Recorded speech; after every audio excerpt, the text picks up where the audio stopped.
Okay, so for the cover, grab the boards that you put to one side at the beginning, and on the inside of the front and back covers I have added half of that card that I put aside at the start. Just stuck it on the inside just to give that board a little bit of reinforcement. Then what you want to do is to grab all of your signatures and just hold them fairly loosely and just measure across. Mine's 2.5 inches, but I'm going to round that up to 3 inches because I like, as I've said in other videos, room to expand my journals should I wish to. So on the spine piece of card, what I've done is I've measured slap bang in the middle and then 1.5 inches to the side.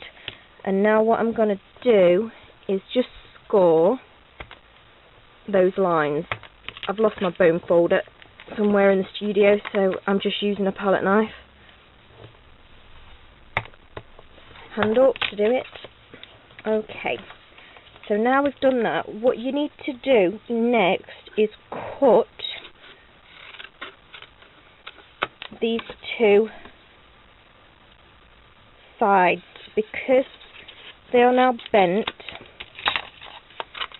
If you don't cut them, they're going to kind of buckle, and you don't really want that. On the inside, you just want to put a bit of tape or glue just to seal this end together so that this won't buckle either. This is the most important one not to buckle actually, but you kind of want the hinge on it to keep the spine together. So that should do. Because what's going to happen now is these are going to kind of be a bit of an interlocking system. We're going to put each into here like that.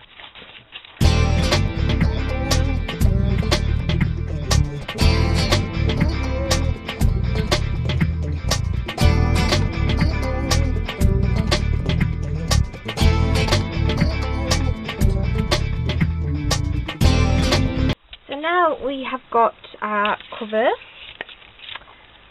We need to cover it. I've got this leftover gift wrap, which I have turned the other way around and decided to paint the other side rather than having to battle this Christmassy pattern. It doesn't matter if you used gift wrap that's a bit crumpled, it makes no difference whatsoever. So now we need to stick this to the cover.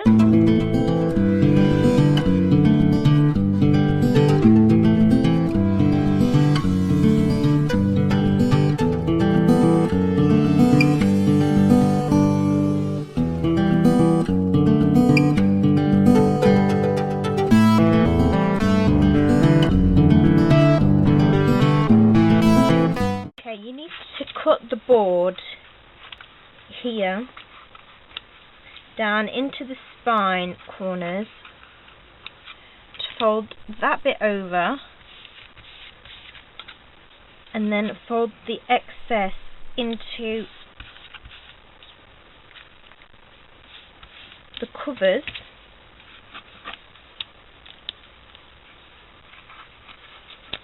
so that these bits here are covered. And then just carry on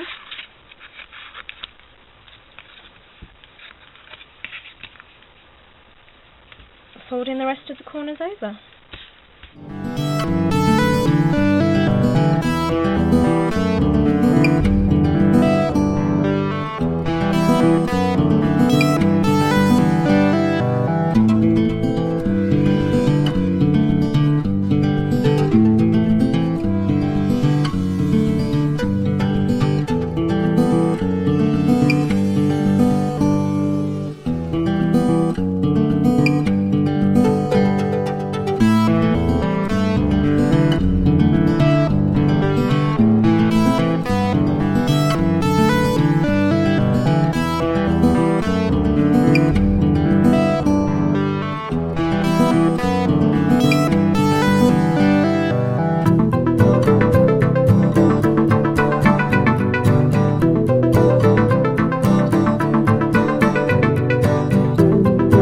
Right, so I've decorated the front, nothing too difficult, just some circle flowers. and I would always recommend decorating the front and deciding on a closure before you line the inside, because here I put some brads in the middle of the flowers, and obviously I don't want this showing through, so I'll cover that with paper. I've put this elastic, just with a little eyelet, put this elastic here so that it will fit around the brad, creating closure. So brads and elastic are really easy ways of creating closures. Also buttons with just some string or beads or something like that are really easy as well. So what I would advise on the interior is, if you're not very precise with your measuring like me, on these corners you might just want to put a bit of paint down just to cover the card, because unless you get your paper cut exactly to line up with this line here, if you put it like, say there, you're going to see the paint coming through, or the card coming through. So I've just put a bit of paint down. You're not going to see this bit here, because I'm going to put that there before you put down the front and back inside cover. So I'm not very precise, so I just paint that as kind of a make job. When it's a thing for me, I'm not too bothered about things like that. So this is just wrapping paper that I painted, and I don't really like it, so I'm just going to use this centre bit for this spine, and then I'm probably going to pick some pattern paper for the front and back covers. What I would probably estimate is measuring in about 1/4 of an inch, maybe around from the top and the bottom. It's personal preferencing. You could cover it so it's all there. You could paint this if you wanted, whatever you wanted to do. But I reckon I'm going to go in about 1/4 of an inch.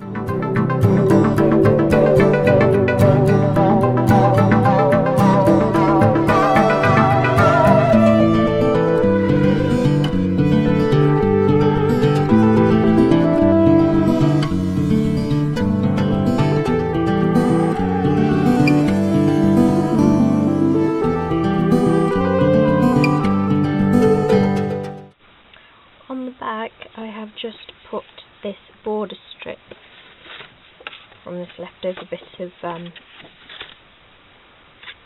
paper to just give a bit of interest, and I'm just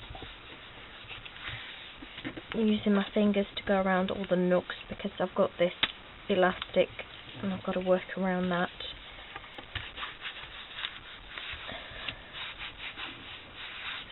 Okay, so much you've worked it in and got all of the air out. Leave it to stand, and I'll probably leave that to dry overnight.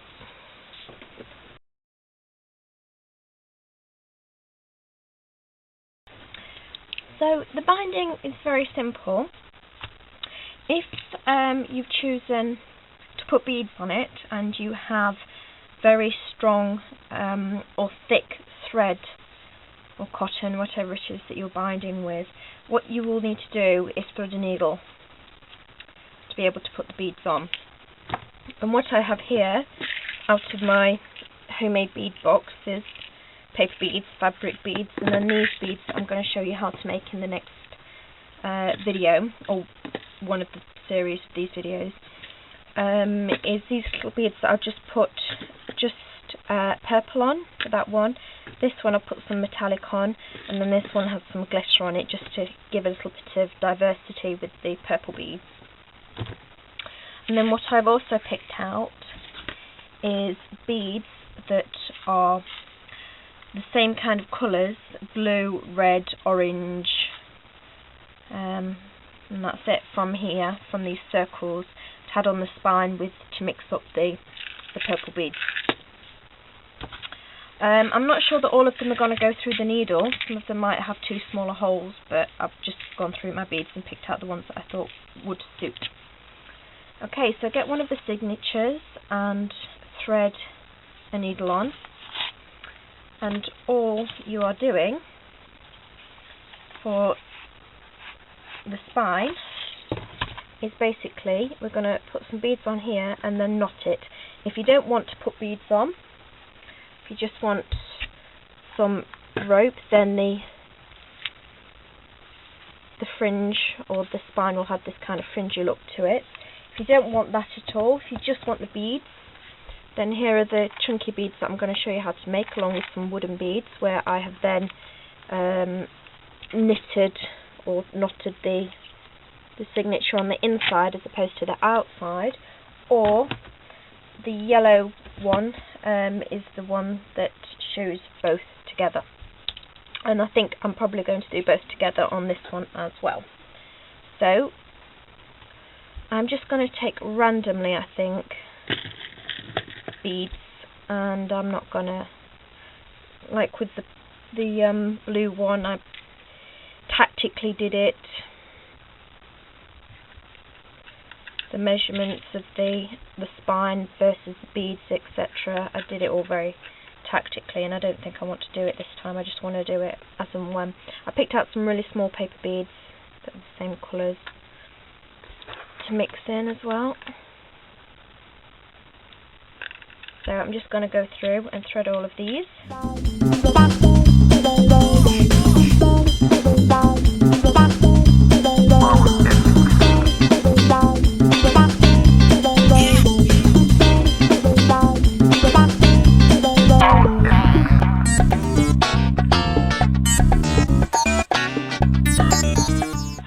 Now when it comes to knotting, you need to be very, very tight. And when you've got it to that stage, hold it and kind of pull and try and pull it down before it's completely sealed. That's the best way to do it. What I would advise, if you aren't very good at the knotting in it and it's a little bit loose, rather than carrying on with the knots, I would just undo it and do it again to make sure it's tight, because otherwise you are going to have a very loose signature, whereas this is held in without very much give on the inside. And when you have them all strapped in, it's going to look fabulous.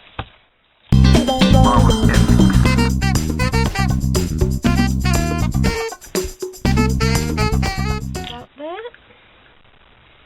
All of the beads I am using, by the way, are out of my recycling bead box. They're all from old pieces, apart from these little flowers. All the others that aren't handmade are from broken jewellery and things like that. Some belts. I think one was from a scarf as well, one set.